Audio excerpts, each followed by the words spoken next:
शासनपति प्रभु महावीर स्वामी को हम वंदन करते हैं। सभी गुरु भगवंतों को तिकोतों के पाठ से वंदन करते हैं। श्रद्धावान भाई और बहनों, आपके अंदर विराजित आत्मा को माजलगांव से सुभाष कोठारी का सादर प्रणाम, सादर जय जिनेन्द्र। उत्तराध्यायन सूत्र के 5वें वर्ग पर ये मेरा 26वां वीडियो है। हम 19वें गाथा का वर्णन कर रहे थे। न इमं सवेषु भिक्खुषु न इमं सवेषु गारीषु नानाशीला अगारता विषमशीलाय भिक्खुनो। गुरु भगवान समझाते हैं, सामान्य रूप से, सामान्य तौर पर सकाम मरण या पंडित मरण महाव्रती साधु को या व्रतधारी श्रावक को आता है। लेकिन आगे क्या कहते हैं, किंतु शास्त्रकार ये बात का भी निषेध करते हैं कि सभी गृहस्थों तो दूर रहे, सभी गृहस्थों की बात तो करो ही मत, लेकिन जो भिक्षु है, जो पंडित मरण के लिए भी उन्हें उपलब्ध नहीं होता। गुरु भगवान समझाते हैं कि पंडित मरण भिक्षु को यानी साधु को भी उपलब्ध नहीं होता। क्यों नहीं होता है, ये आगे के लाइन में बताएं। कारण बताते हैं कि बहुत से भिक्षु विषमशील होते हैं,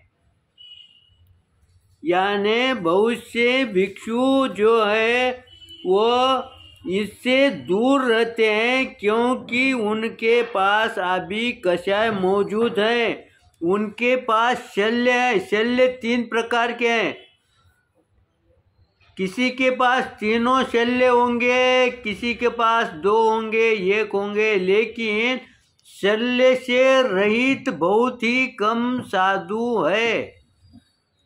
इसीलिए जिन भाइयों के पास, जिन संतों के पास ये 3 प्रकार के शल्य मौजूद होते हैं, उनको भी पंडित मरण आना दुर्लभ है। आगे गुरु भगवंत ये भी कहते हैं, इसका दूसरा एक कारण ये भी है कि जिनका आचरण अखंड नहीं है।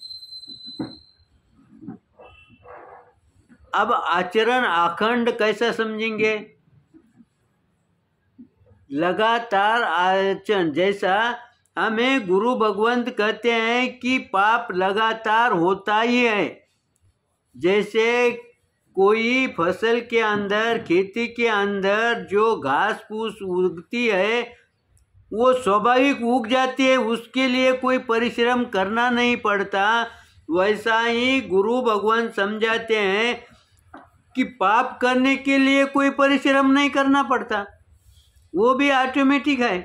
फिर पाप अगर बगैर श्रम के अगर उत्पन्न होता है, करते हैं, हो जाता है, तो फिर पुण्य भी वैसा ही होना चाहिए, पुण्य भी सहज ही उत्पन्न होना चाहिए। इसीलिए गुरु भगवंत कहते हैं कि पुण्य भी करना नहीं पड़ेगा, लेकिन ये स्थिति शुरू में नहीं आती। शुरू में तुम्हारे को पुण्य करवाना पड़ेगा, पुण्य के लिए साधना करना पड़ेगी, और जब तुम्हारी साधना जैसे जैसे आगे बढ़ेगी, उस समय तुम्हारा पुण्य भी सहजता से होगा। तुम्हें पता ही नहीं चलेगा कि पुण्य कब होगा। इसीलिए गुरु भगवंतों ने यहाँ पर कहा कि अखंड चारित्र्य, उनका चारित्र्य अखंड होता है। क्यों अखंड होता है, क्योंकि उनका स्वभाव ऐसा बन जाता है, उनकी क्रिया ऐसी हो जाती है, वह क्रिया सही क्रिया हो जाती है, जिसको पाप दूर दूर तक टच भी नहीं होता है। ये चारित्र कब आएगा, जब आचरण में आने के पहले, शरीर की क्रिया करने के पहले वो वाणी से आचरण में आना चाहिए। वाणी के पहले उसका मन में आचरण आना चाहिए।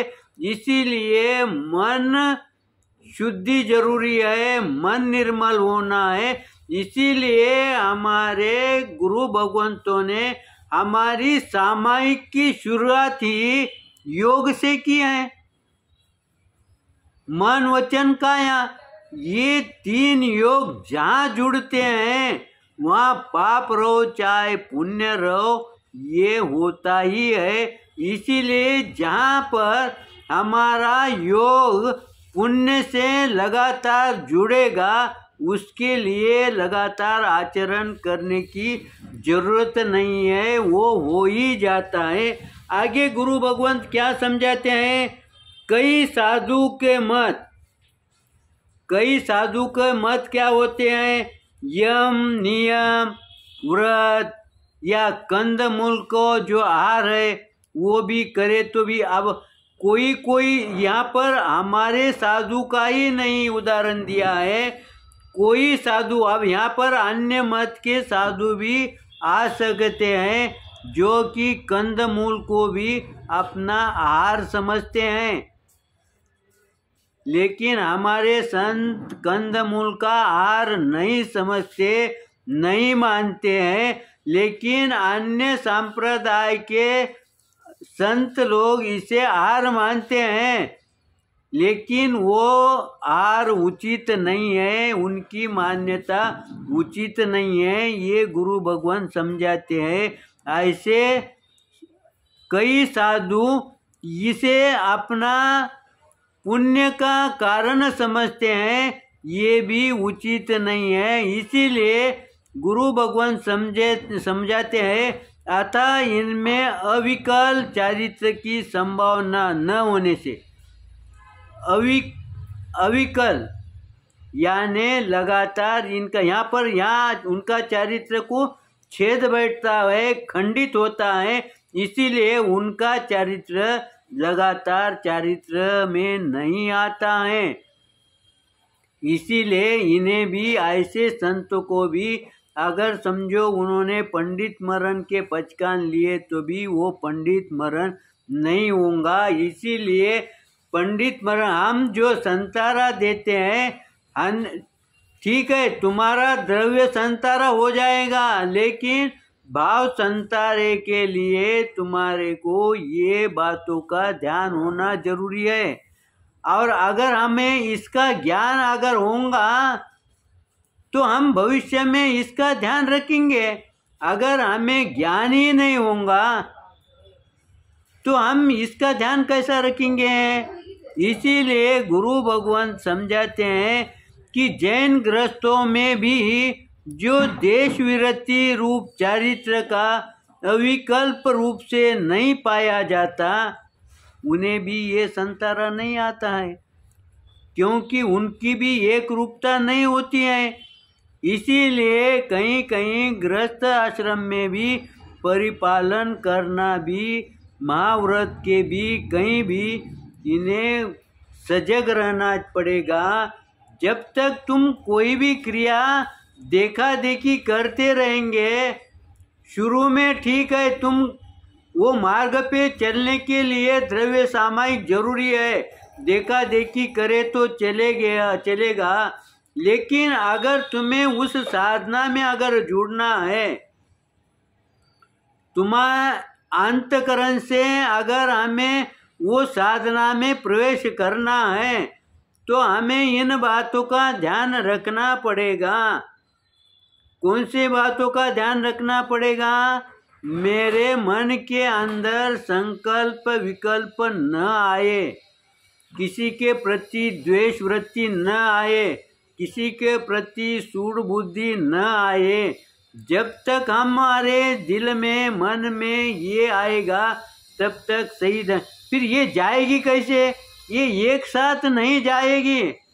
इन्हें निकालने के लिए हमें लगातार प्रयास करना पड़ेगा, लगातार प्रयत्न करना पड़ेगा, तब कहीं वो आगे जाके वो खंडित होगी।